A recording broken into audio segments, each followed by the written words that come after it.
Hello and welcome back to Pharmacology. And this is the first of two presentations regarding the concept of pharmacokinetics. In this second block, we'll talk about the basic principles of pharmacokinetics. In this block, we will look at the basic principles of drug absorption, distribution, metabolism, and elimination. We'll talk about some of the specific issues related to each of these. In addition, we'll talk a little bit in more detail specifically about drug metabolism and the specifics around drug metabolism as well as drug elimination. In the second pharmacokinetics section, we will then look at the time course of drug actions and what happens as the clock is moving and as time is going on, as multiple processes may be happening at the same time. So when we think about pharmacodynamics earlier, we talked about how drugs work at receptors. In this block, we'll look at pharmacokinetics, the study of how drugs get in and out of the body. And the basic breakdown of these are drug absorption, how they get in the body, distributed throughout the body, metabolized or transformed, biotransformed, which is true for many but not all drugs, and finally drug excretion, how drugs get out of the body. We'll look at how each of these factors play related to the drug and the patient's response to their drug therapy.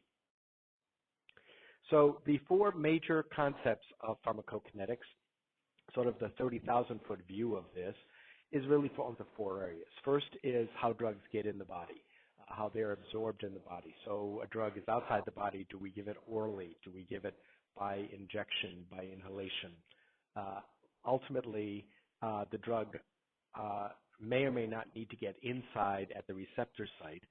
Probably 80 or 90% of the drugs we use, our intent is to get the drug at the receptor site. The exceptions would include topical therapies or irrigations where we're looking for its effect locally on the surface, and that, in a sense, is where the drug action is going to happen.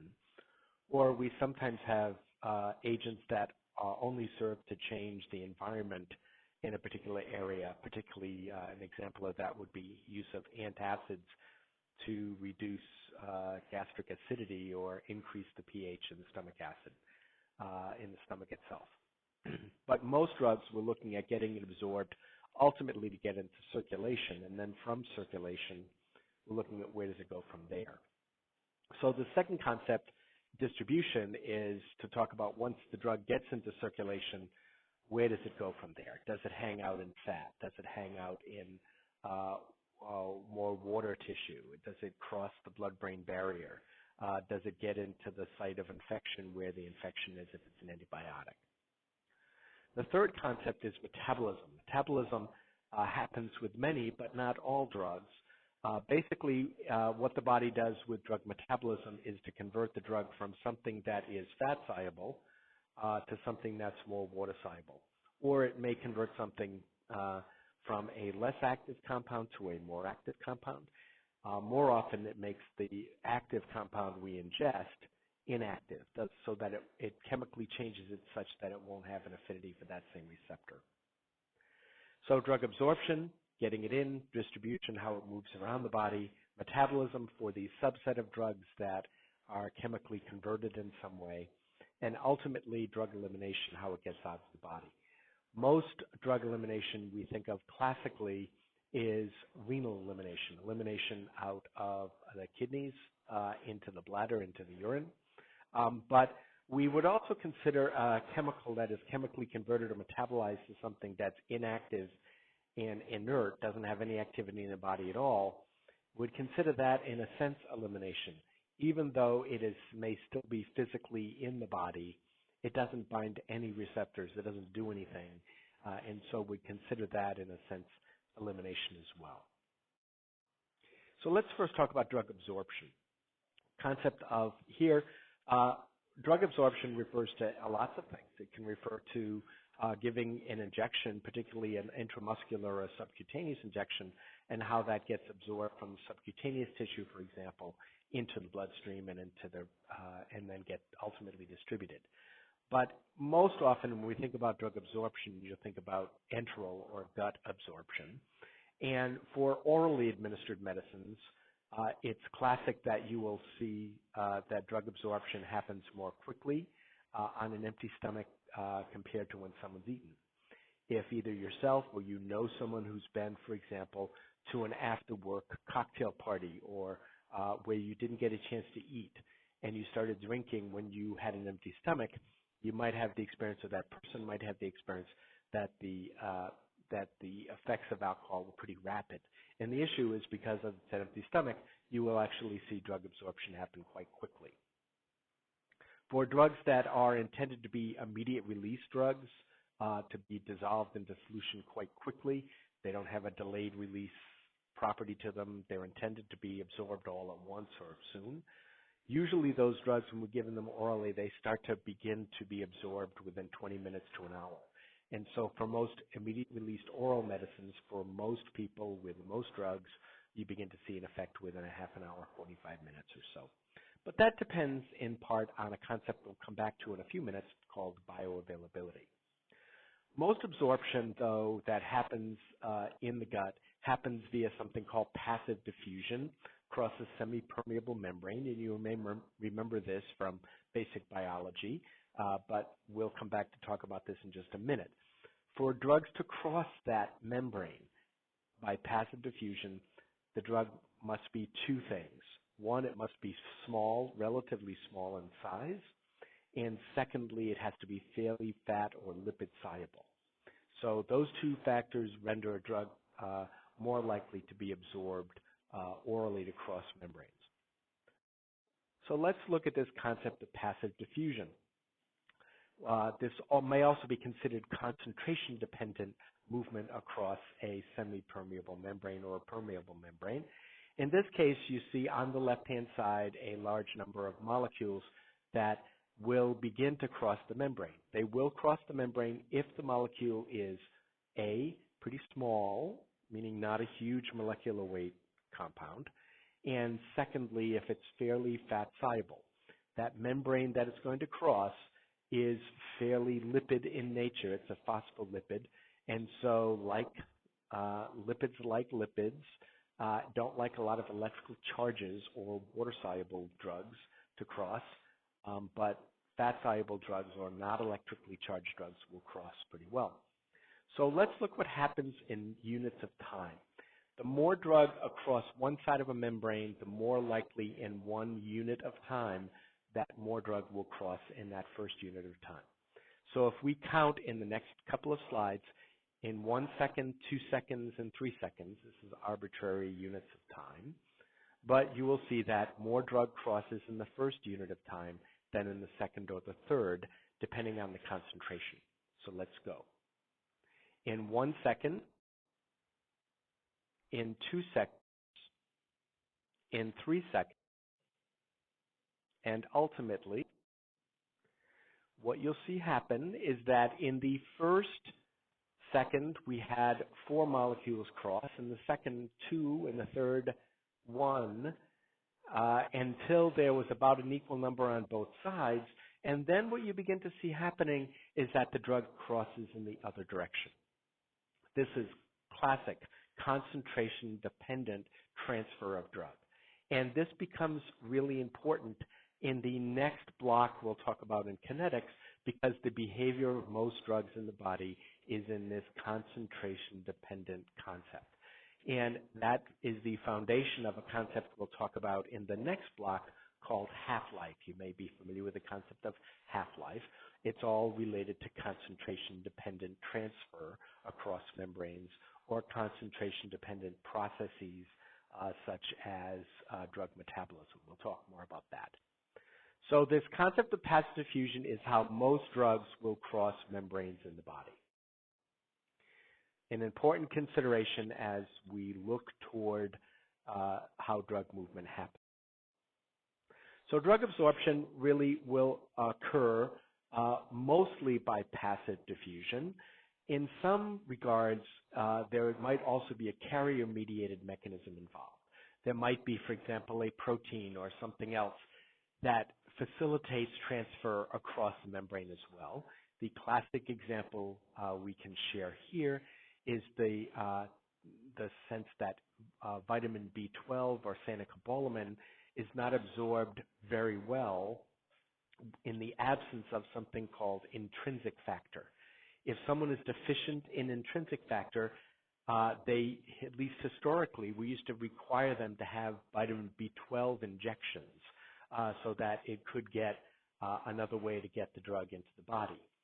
What we found in the last decade or so, though, is that even for someone without intrinsic factor, if we give massive doses of cyanocobalamin or vitamin B12 orally, you will have at least a little bit because of this concentration-dependent transfer.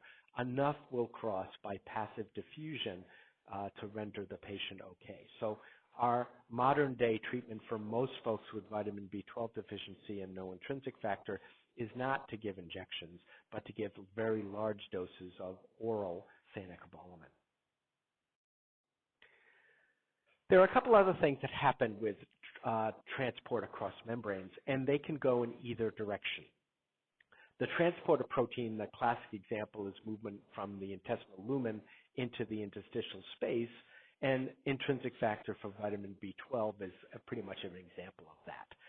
But there are also pumps, something called the P-glycoprotein pump system, that actually transfers drugs or more likely toxins from the interstitial space back into the intestinal lumen. And we see this may have evolved in us as a process to eliminate toxins for ingestion of toxins of some sort. So there are many times that drugs activity may be pumped back in by into the intestinal lumen and out of the body by a P-glycoprotein, and that P-glycoprotein is genetically influenced and can be a factor related to some drug interactions. And so we'll come back to that periodically through the year to talk a bit about variation in this P-glycoprotein.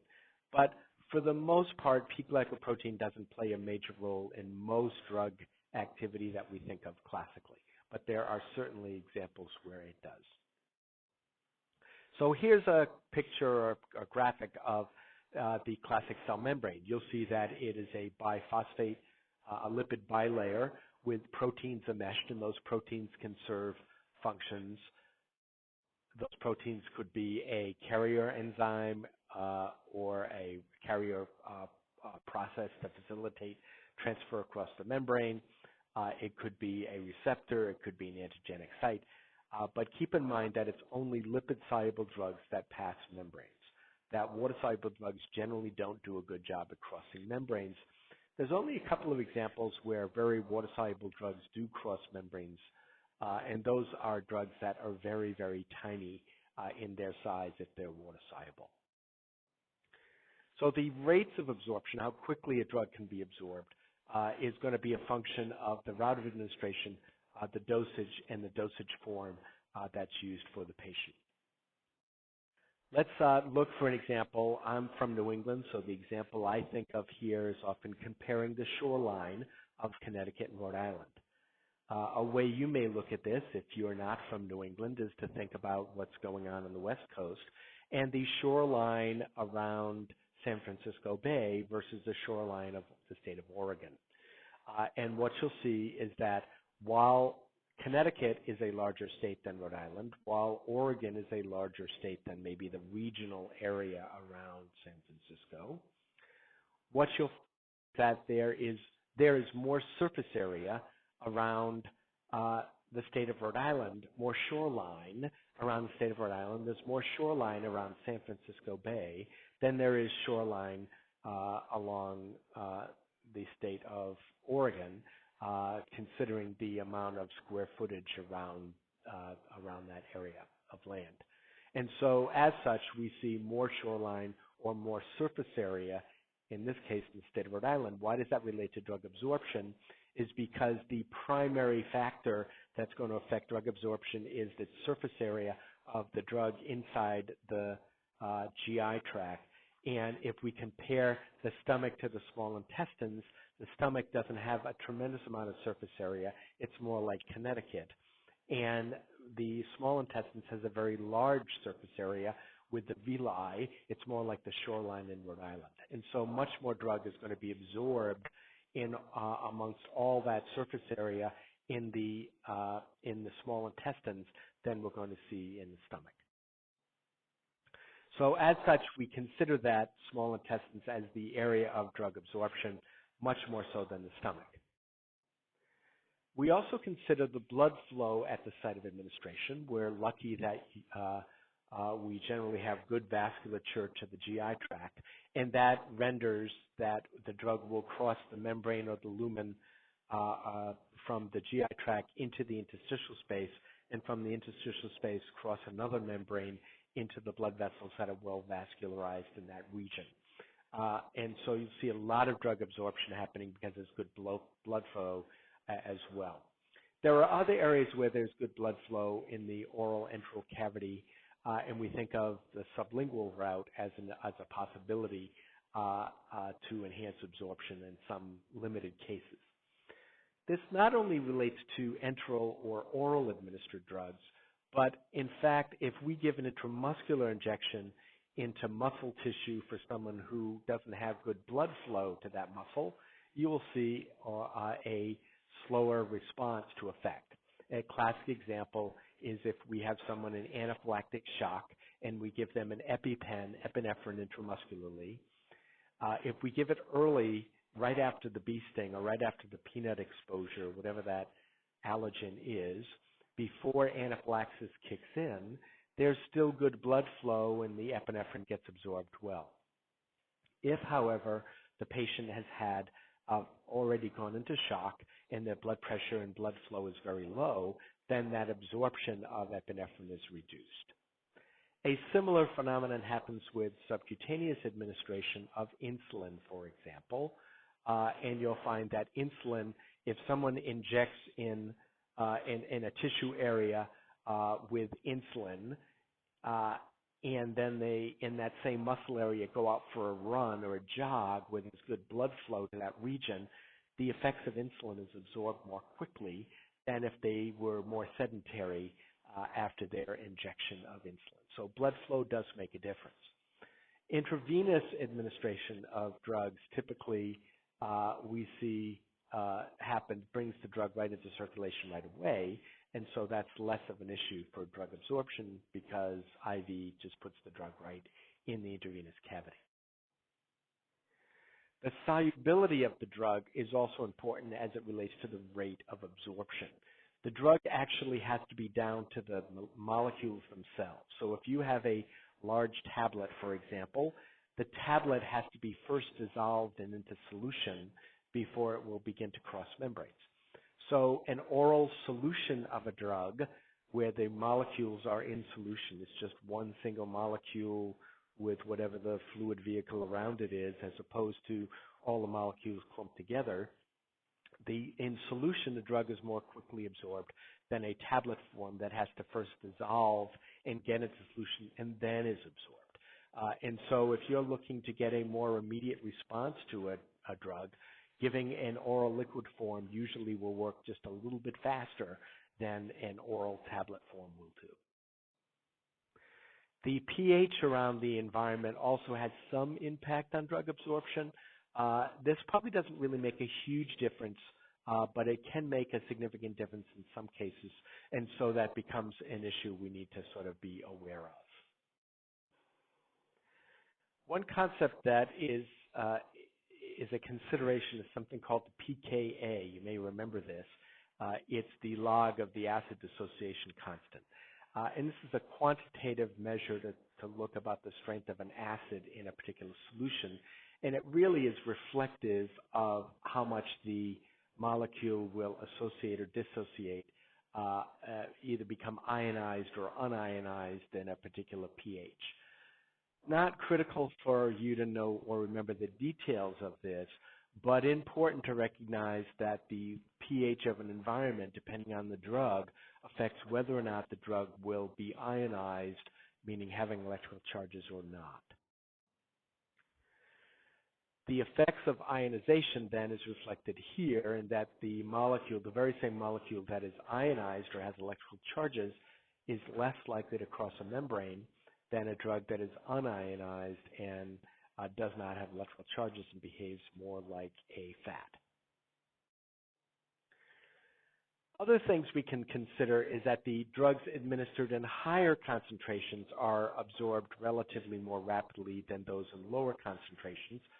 This is seen with a number of drugs and is an important issue to consider in toxicity if somebody's had a poisoning, for example, where they have a large amount of drug, particularly a large amount of drug that's in solution in the gut and can be absorbed relatively quickly because of that large dose or the large ingestion.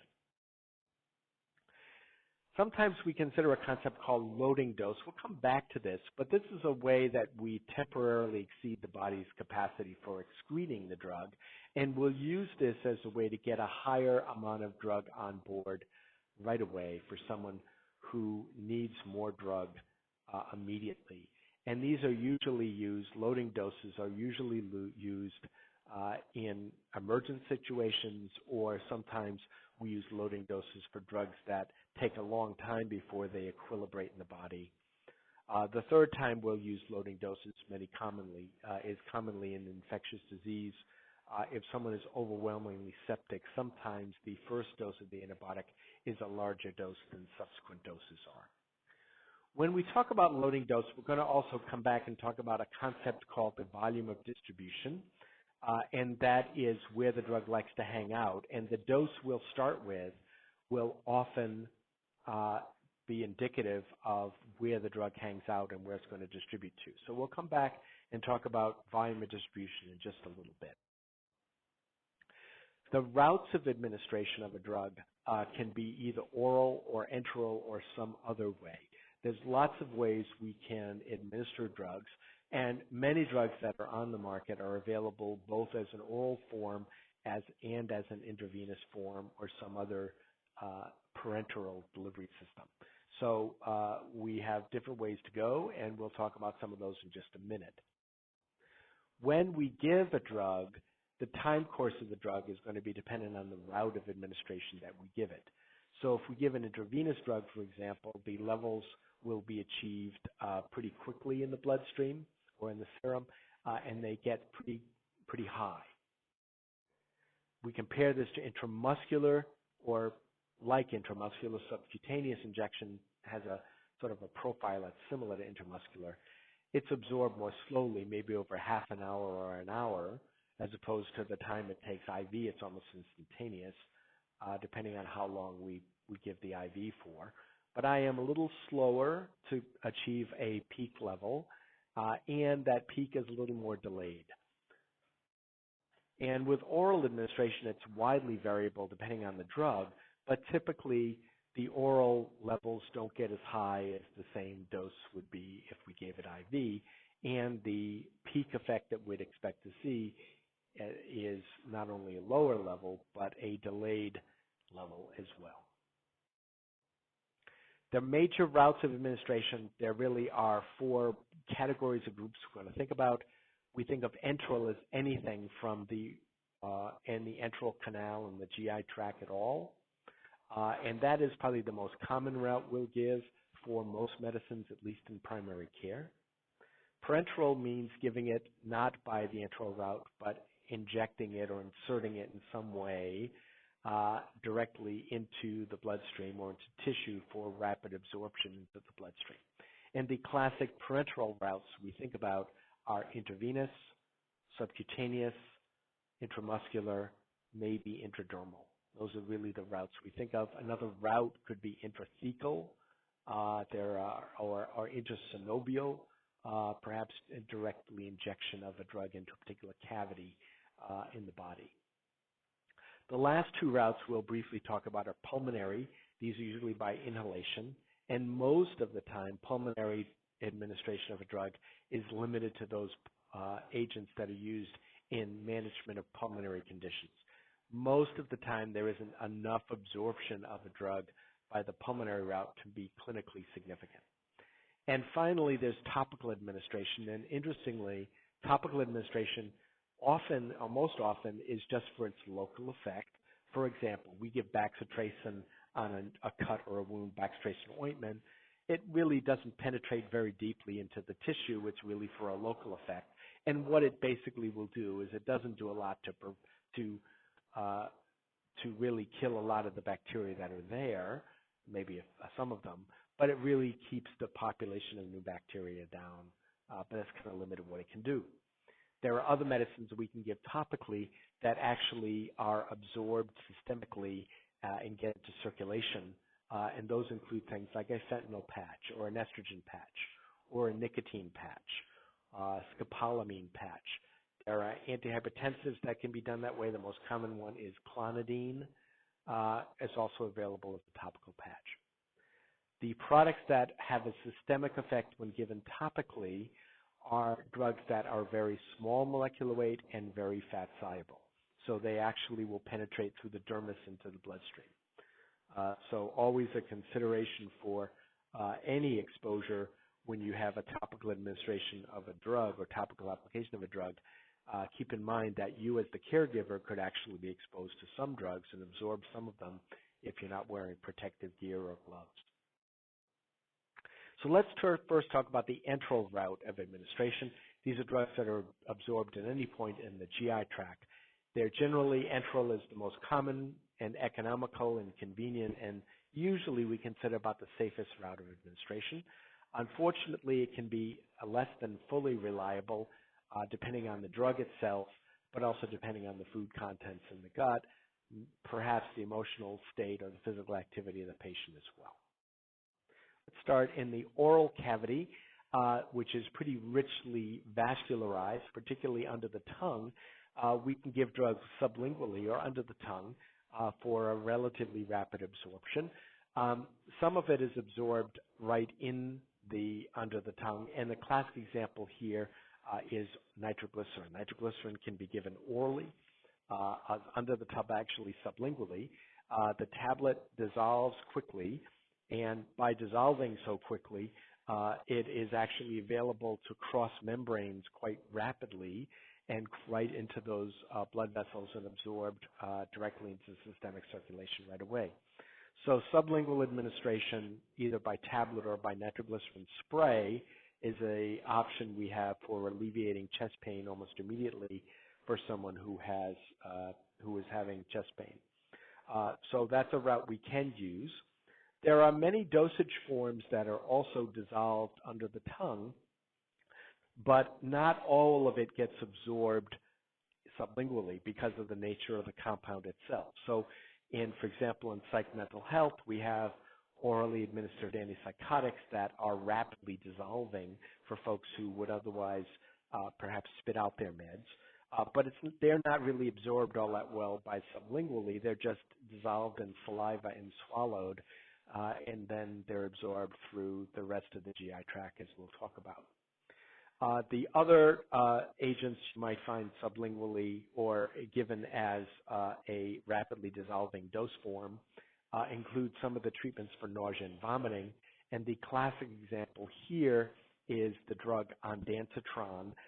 If somebody's actually having significant nausea and vomiting, they have difficulty in swallowing pills, but they might better tolerate a rapidly dissolving tablet or dosage form that can be put under the tongue, and while it's not really absorbed sublingually, it is dissolved there and swallowed, dissolved in saliva and swallowed.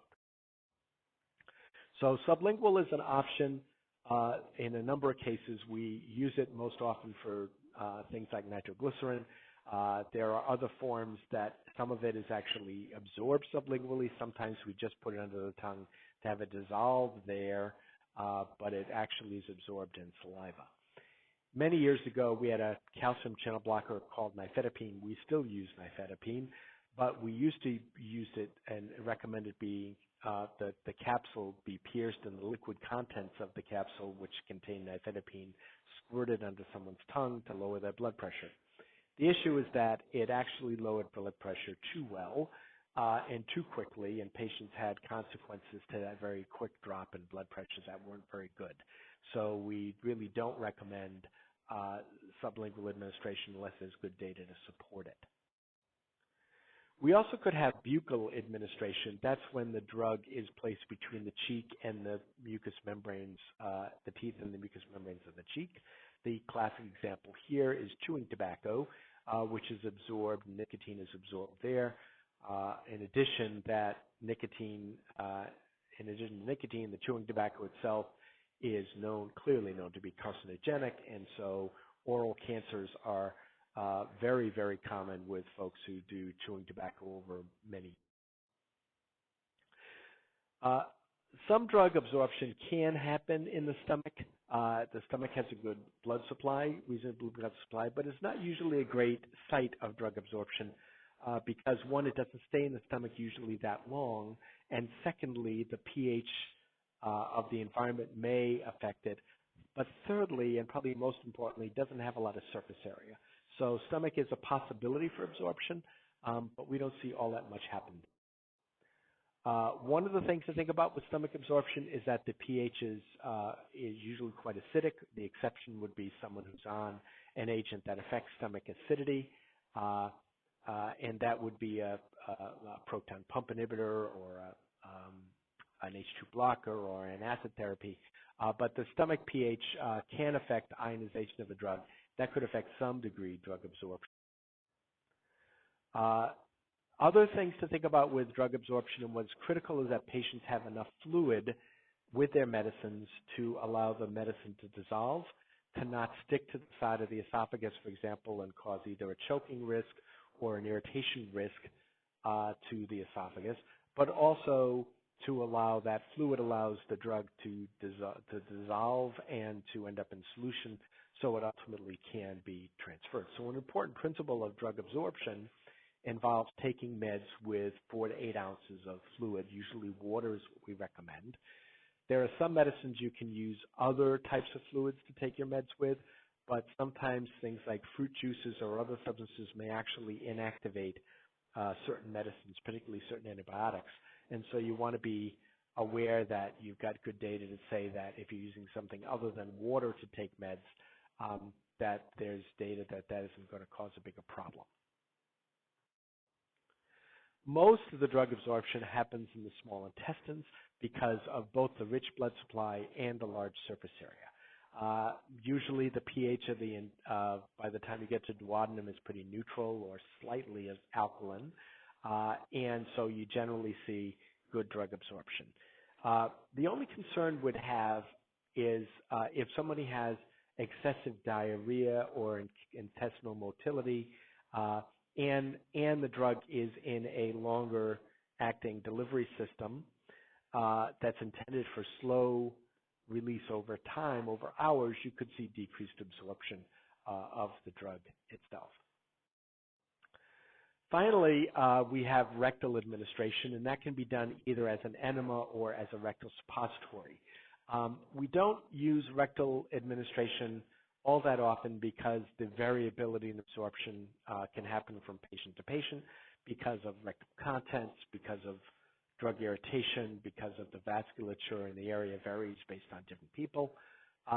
And so we don't really do that very often, but we sometimes do it, particularly for situations where oral administration and parenteral administration is impossible.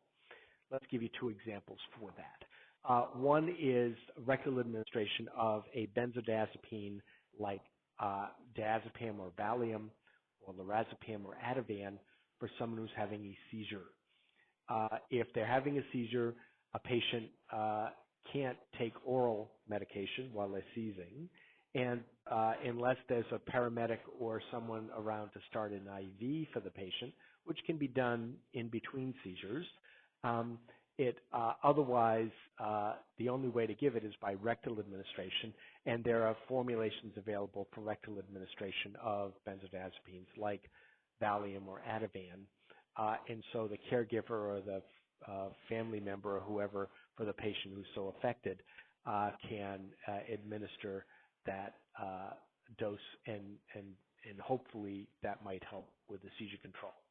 A second issue that's pretty common with a rectal suppository is someone who's had a stroke, particularly a thromboembolic stroke, meaning a non-bleeding type of stroke. And those folks may or may not have a swallowing deficit, but in thromboembolic strokes, we typically want to prevent further strokes by giving a medicine like aspirin that is antiplatelet, that inhibits the platelet aggregation so they won't have further clots forming to worsen their course of their stroke. And if they have a swallowing deficit because of their stroke, they can't take anything orally, and aspirin is not available by a parenteral route of administration. And so we will use a rectal aspirin suppository for patients who have had a stroke and swallowing deficit. Let's look at some of the parenteral routes of administration. Some of the four we'll talk about here are intramuscular, subcutaneous, intravenous, and intradermal. We'll also in a little bit talk about a couple of other routes as well. Intramuscular administration, IM, typically is done at a 90-degree angle into muscle tissue. And the absorption happens pretty quickly, usually more rapidly than subcutaneous because it's usually better vascularized. One issue with IM administration is it does make a difference if you want to give it intramuscularly to make sure that you're actually hitting muscle. You'll have in your course and lab work, you'll have techniques about how to administer things by these routes of administration. But important that your needle length is long enough and intended for IM administration. That's going to be particularly true for folks with large adipose tissue. You want to make sure that the needle actually gets to muscle and doesn't end up being instead delivered into adipose tissue and having a reduced response. That's also an important consideration. For example, some vaccines are given intramuscularly, and whether or not you get into muscle, there's been, and which muscle it goes into, there's been some correlation in the efficacy of that vaccine. Subcutaneous is a little more comfortable for patients. Insulin is a classic example of subcutaneous administration, injected beneath the skin at usually a 45-degree angle into the subcutaneous fat, and it's a little more limited in volume. IM injections, you can give up to 2 milliliters of fluid. Subcutaneous, usually we don't think of it much more than a half a milliliter. Much more, it's not all that well tolerated. But absorption is relatively good. It's a little slower than IM and certainly slower than IV.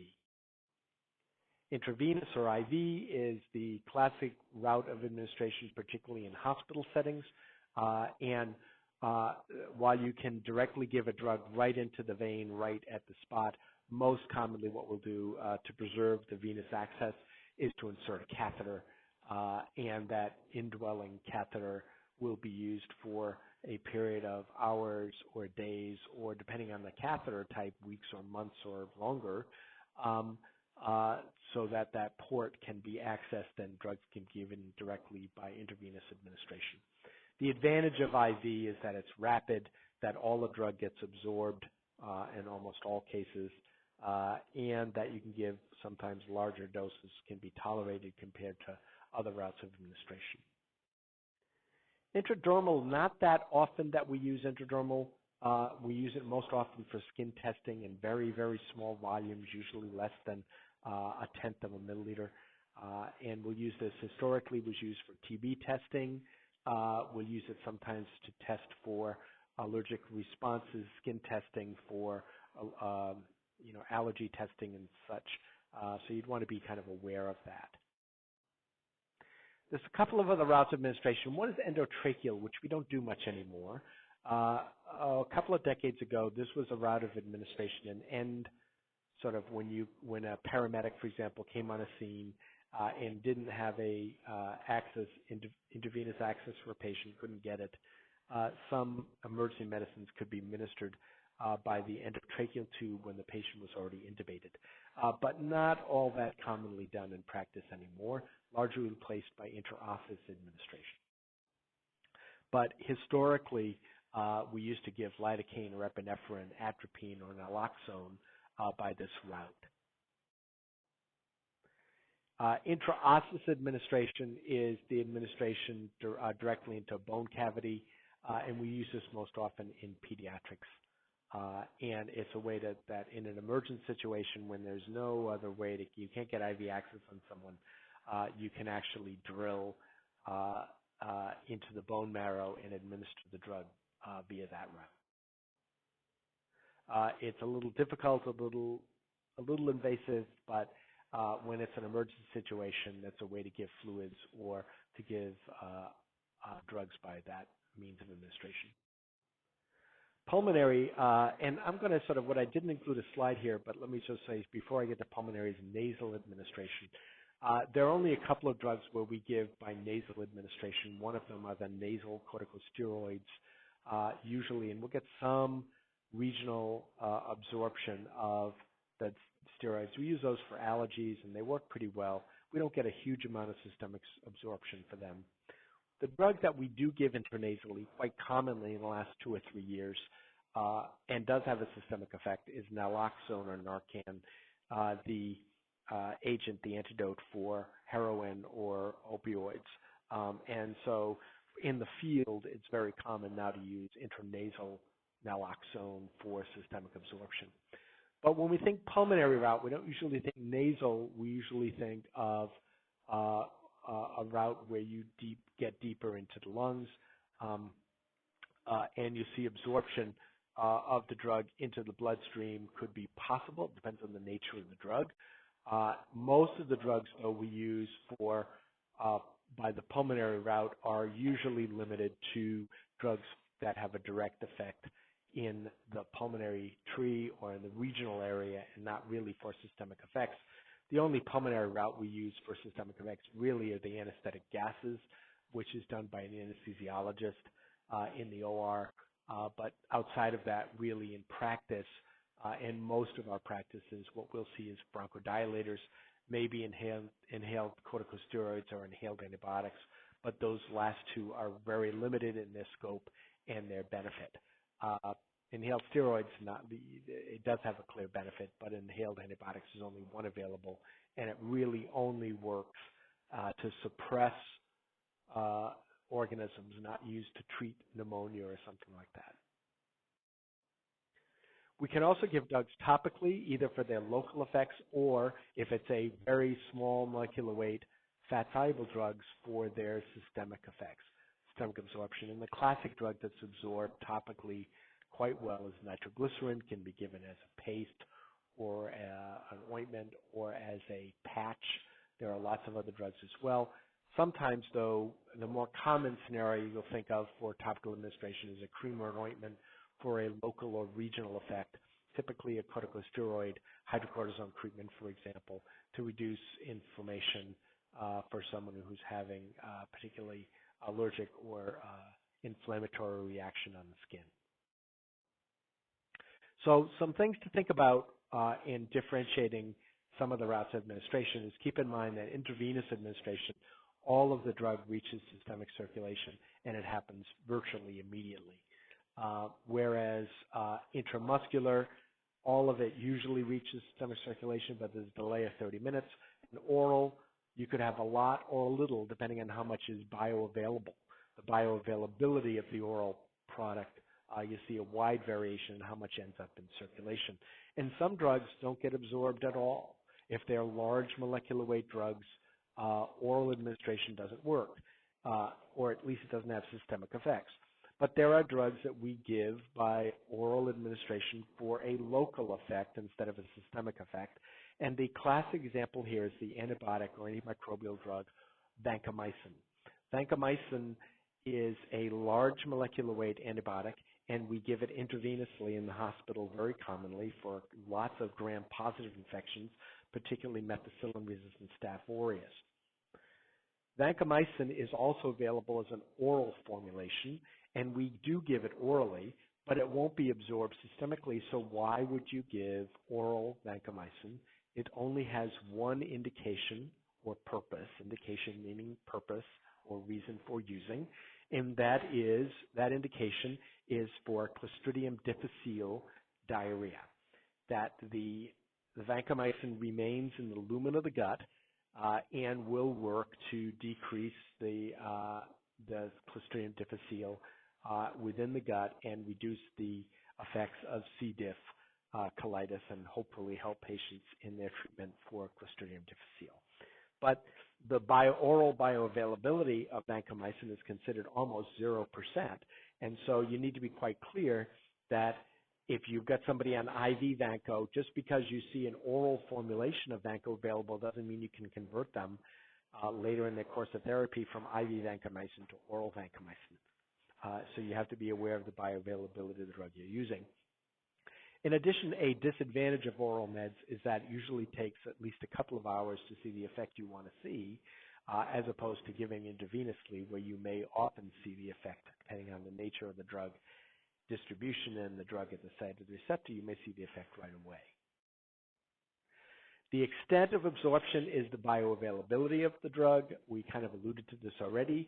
If 100% of the drug you administer ultimately gets into systemic circulation, that has 100% bioavailability, and the terminology that's often used is an abbreviation called an F, or bioavailability of 1 or 100%.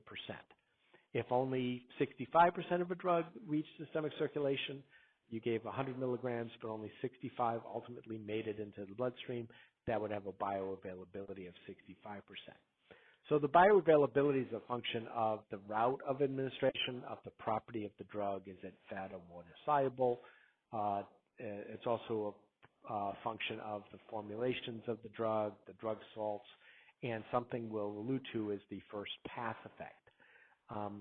And we'll talk a little bit more about a drug with first pass effect, but if a drug, as it's being absorbed, ends up having a lot of metabolism before it reaches systemic circulation, that would be a drug with a high first pass effect and reduced absorption of drug.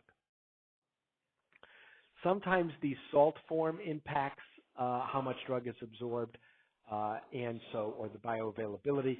So, for example, an older product that we don't use much anymore is intravenous aminophylline. But aminophylline is a combination of the active ingredient, theophylline, and an inert salt, ethylene diamine. And the inert salt, why is it even there? Because to get the drug into solution, to give it intravenously, theophylline alone won't stay in solution, so you have to modify theophylline. But 200 milligrams of aminophylline really equate to 160 milligrams of the active drug. And so here's an example of an IV formulation where the bioavailability isn't even 100%. It's 80% because only 160 milligrams of 200 milligrams of drug is pharmacologically active. We measure the bioavailability by looking at the area under the curve or the decay curve. So we inject the drug or we administer the drug orally, where the horizontal axis is time and the vertical axis is the concentration in the blood. And here's an example of an IV drug where you gave 100 milligrams and all 100 milligrams ultimately is in the bloodstream. Whereas the bioavailability of an oral medicine, the area under the curve is much less in this case, where you gave 100 milligrams, maybe only 30 milligrams ultimately ended in the bloodstream. We could compare those two, and you'd see that the injectable drug has a much better bioavailability than the oral drug, and it could be the very same medicine.